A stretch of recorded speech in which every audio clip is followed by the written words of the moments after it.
English মেইডিজি চ্যানেলে সকলকে স্বাগত জানাচ্ছি। আমি বিজয় Chandra Saha.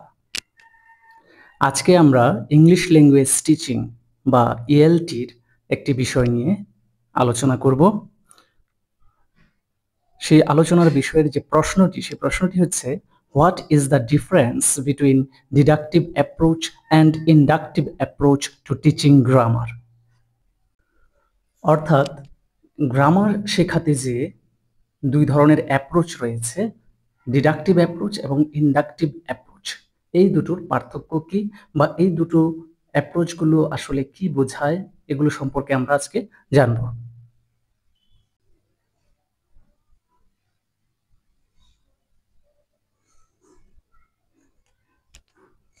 In teaching English grammar, ইংরেজি গ্রামার শেখানোর ক্ষেত্রে deductive approach means the way of presenting grammatical rules at first to the learners. Deductive approach বলতে এখানে বোঝানো হচ্ছে যে presenting grammatical rules at first to the learners, অর্থাৎ শিক্ষার্থীদের কাছে প্রথমেই গ্রামাটিক্যাল যে নিয়ম রয়েছে গ্রামারের, সেই নিয়মটাকে তাদের কাছে তুলে ধরা। দেন গিভিং এক্সাম্পলস, এবং তারপর সেই নিয়ম অনুযায়ী উদাহরণ দেওয়া। Which are finally practised by learners, এবং সব শেষে কি করা হয়, সেই গ্রামারের নিয়ম এবং এক্সাম্পলের উপর ভিত্তি করে শিক্ষার্থীরা প্র্যাকটিস করে বা চর্চা করে। In this approach teacher gives more emphasis on grammatical rules or structure. এই অ্যাপ্রোচটাতে টিচার সবচেয়ে বেশি গুরুত্ব দেয় হচ্ছে গ্রামাটিক্যাল যে রুল বা স্ট্রাকচার যেগুলো রয়েছে, বিভিন্ন নিয়ম বা গঠন, সেগুলোর উপরে সবচেয়ে বেশি জোর দেয়। দিস টপ ডাউন অ্যাপ্রোচ, এই অ্যাপ্রোচটাকে অনেকেই টপ ডাউন অ্যাপ্রোচ বলে থাকেন। টপ ডাউন মানে উপর থেকে নিচের দিকে যাওয়া। তো সাধারণত আমরা যখন গ্রামার শিখি, যেটা মোটামুটি প্রচলিত বাংলাদেশের ক্ষেত্রে, যে প্রথমেই যে মূল নিয়মটি দিয়ে দেওয়া হয়, তারপর থেকে আস্তে আস্তে নিচের দিকে বিভিন্ন এক্সাম্পল, এক্সারসাইজ এদিকে যেতে থাকে। সেই কারণে এটাকে বাংলায় অনেক সময় এই ডিডাকটিভ বা এই যে টপ ডাউন, এই কথাটার বাংলা যে শব্দটি ব্যবহার করা হয় সাধারণত, যে অবরোহণ, অর্থাৎ উপর থেকে নিচের দিকে নামা। এই অ্যাপ্রোচটি ইজ ট্রেডিশনাল, অর্থাৎ দীর্ঘদিন ধরে এই অ্যাপ্রোচে সাধারণত গ্রামার শেখানো হচ্ছে। অ্যান্ড মেইনলি টিচার সেন্টার্ড, এবং এটা মূলত শিক্ষক কেন্দ্রিক, অর্থাৎ শিক্ষকই সমস্ত কিছু পড়িয়ে বা বুঝিয়ে দেন, মূল কাজটাই থাকে এখানে শিক্ষকের। আমরা যদি উদাহরণের মাধ্যমে সংক্ষেপে পুরো বিষয়টি বোঝার চেষ্টা করি, তাহলে দেখব যে এখানে প্রথমেই আসে গ্রামাটিক্যাল রুল বা স্ট্রাকচার, সেখান থেকে এক্সাম্পলস, এবং তারপরে প্র্যাকটিস। যেমন শিক্ষক প্রথমেই দেখিয়ে দেন যে subject plus verb plus object, এই হচ্ছে গ্রামারের নিয়ম।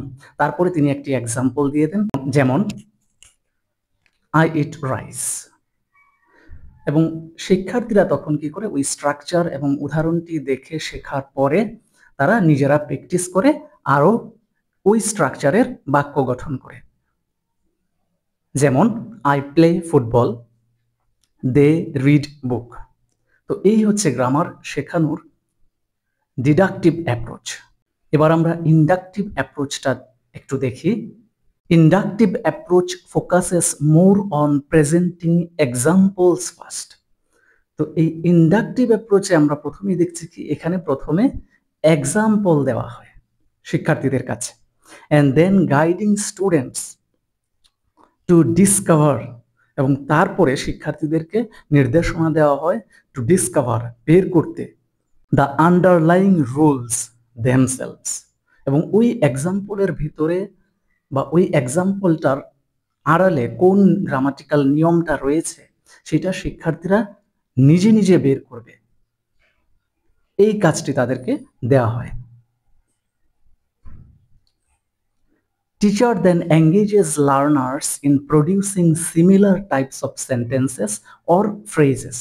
তারপর শিক্ষক কি করেন, শিক্ষার্থীদেরকে যুক্ত করেন একই ধরনের আরো বাক্য তৈরি করার জন্য, দিস বটম আপ অ্যাপ্রোচ, আগের অ্যাপ্রোচটি কি ছিল? টপ ডাউন অ্যাপ্রোচ, অর্থাৎ উপর থেকে নিচে। এটাকে বলা হচ্ছে কি বটম আপ অ্যাপ্রোচ, অর্থাৎ বটম মানে নিচ থেকে, আপ উপরের দিকে যায়। অর্থাৎ এখানে এক্সাম্পল থেকে গ্রামাটিক্যাল নিয়মের দিকে যায়। This bottom up approach encourages active participation and critical thinking. তো এই অ্যাপ্রোচটা কি করে? শিক্ষার্থীদেরকে তাদেরকে অংশগ্রহণ করায়, কাজে অংশগ্রহণ করায়, এবং তাদের মধ্যে ক্রিটিক্যাল থিঙ্কিং মানে তাদের মধ্যে চিন্তা করার যে অভ্যাস সেটা তৈরি করে। As students work to understand the language, যেহেতু এখানে কি হয়, স্টুডেন্টরা একটা এক্সাম্পল দেখে সেখান থেকে সবাই অংশগ্রহণ করে নিজেদের বুদ্ধি খাটিয়ে সেই এক্সাম্পলে কি রুল অ্যাপ্লাই করা হয়েছে সেটা বের করে আনে, এবং এইভাবেই তারা ভাষাটাকে বুঝতে চেষ্টা করে। This is a modern style of teaching, এটা হচ্ছে গ্রামার শেখানোর একটা আধুনিক পদ্ধতি। অ্যান্ড মেইনলি স্টুডেন্ট সেন্টার্ড, এবং এটা মূলত শিক্ষার্থী কেন্দ্রিক।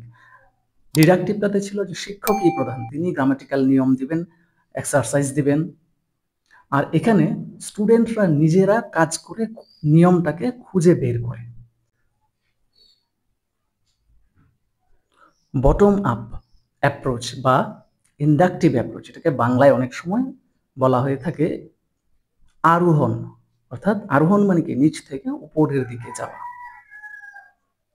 তো এখানে এক্সাম্পল থেকে সে গ্রামারের দিকে যায়, এবং তারপরে দেখা যাচ্ছে এখানে স্টুডেন্টরা এক্সারসাইজে যুক্ত হয়।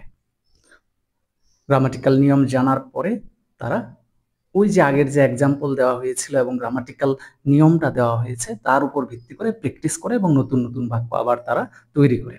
আমরা যদি সংক্ষেপে এই আলোচনাটা উদাহরণের মাধ্যমে বুঝতে চাই তাহলে দেখব যে এখানে প্রথমে আসে এক্সাম্পলস, তারপরে আসে গ্রামাটিক্যাল রুলস অ্যান্ড স্ট্রাকচারস, এবং তারপরে প্র্যাকটিস। যেমন এখানে শিক্ষক প্রথমেই একটি উদাহরণ দিয়ে দেন, আই ইট রাইস, এবং তারপর তিনি শিক্ষার্থীদেরকে বলেন যে এই বাক্য থেকে এই বাক্যের আড়ালে এই বাক্যটা কোন স্ট্রাকচারে গঠিত হয়েছে সেগুলো তোমরা বের করার চেষ্টা করো। তখন শিক্ষার্থীরা কি করে, সাবজেক্ট দেখে যে I subject, it verb, rice object, এইভাবে তারা স্ট্রাকচারটি বের করার চেষ্টা করে, এবং যখন স্ট্রাকচারটি বের করা হয়ে যায় তখন শিক্ষার্থীরা আরো নতুন এক্সাম্পল তৈরি করার চেষ্টা করে, অর্থাৎ তারা তখন সেই নিয়মটি প্র্যাকটিস করে, এবং আই প্লে ফুটবল বা দে রিড বুক এই ধরনের আরো উদাহরণ তারা তৈরি করে। আমি আলোচনাটি বোঝার সুবিধার্থে ইন্ডাকটিভ এবং ডিডাকটিভ দুই অ্যাপ্রোচই একই ধরনের উদাহরণ রেখেছি। তো আশা করি ইন্ডাকটিভ এবং ডিডাকটিভ অ্যাপ্রোচ সম্পর্কে ধারণাটা সবার পরিষ্কার হয়েছে। এরপরও যদি কারোর বুঝতে কোনো ধরনের সমস্যা থেকে থাকে বা কোনো ধরনের প্রশ্ন থেকে থাকে অবশ্যই আমাকে কমেন্ট করে জানাতে হবে। সকলকে ধন্যবাদ জানাচ্ছি, আর সবাইকে বলবো অবশ্যই চ্যানেলটিকে সাবস্ক্রাইব করবেন, লাইক কমেন্ট এবং শেয়ার করে অন্যদের কাছে ছড়িয়ে দিবেন।